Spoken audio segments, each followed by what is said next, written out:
এটি একটি গোসলখানা। এটা মুঘল আমলের গোসলখানা। এটার নাম হচ্ছে হাম্মামখানা। এটি যশোর জেলার কেশবপুর উপজেলায় অবস্থিত। এখানেই মূলত নবাবের প্রতিনিধিরা এখানে থাকতেন, তারা গোসল করতেন। এই হচ্ছে একটা কূপ। কূপটা এখন আপনার ময়লা আবর্জনায় ভরে গেছে।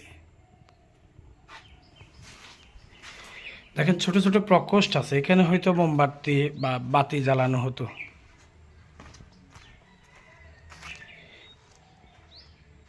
চুন সুরকি দিয়ে এই হাম্মামখানাটি নির্মাণ করা হয়েছে। আর যে ইট ব্যবহার করা হয়েছে সবগুলো চার কোণ আকৃতি।